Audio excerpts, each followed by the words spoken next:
বৃষ্টি পড়তেছে, এখন যাদের কাজ আছে তাদের তো বের হইতেইবই। এখন মূল বিষয় হয়েছে কি, রিক্সাওয়ালা মামাদের বিষয়। রিক্সাওয়ালা মামারা যেখানে 30 টাকার রিক্সা ভাড়া, সেইখানে 80 টাকা 100 টাকা চাইতেছে।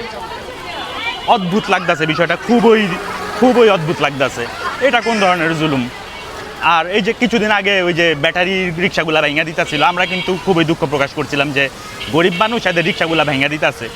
কিন্তু এখন তো আর ওনাদের প্রতি মায়াটা থাকবো না, কেননা এই যে 30 টাকার রিক্সা ভাড়া একজন চায় নাই 80 টাকা, 3 জন 80 টাকা চাইছে, একজন 100 টাকা চাইছে। খুবই দুঃখজনক, এটা আমার কাছে খুবই খারাপ লাগলো। আর এদের প্রতি সিম্পেথি দেখানো আমি মনে করি না আর খুব বেশি একটা জরুরি। এদের প্রতি সিম্পেথি না দেখাইলে কিছু হইব না, তাদের প্রতি আর মায়াটা রইল না। কারণ আমরাও তো টাকা ইনকাম করি কষ্ট করেই, শুধু রিক্সাওয়ালারাই কষ্ট করে টাকা কামায় না, আমরাও কষ্ট করেই টাকা কামাই।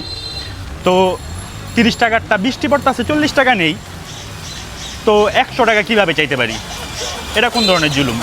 20 টাকা ভাড়া 40 টাকা চাইতেছে। আর কি ডাবল চাইতেছে, 20 টাকার ভাড়া 40 টাকা চাইতেছে, এখান থেকে 20 টাকা ভাড়া না। হ্যাঁ, এখান থেকে 20 টাকা।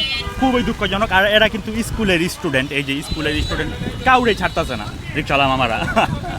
খুবই খারাপ লাগতেছে। আমিও ওই হাঁটতে হাঁটতে ইচ্ছা পড়ছি, এই যে পাওটাও পুরা ভিজা হয়ে গেছে গা। তো যাই হোক, ভালো থাকবেন সবাই, আল্লাহ হাফেজ।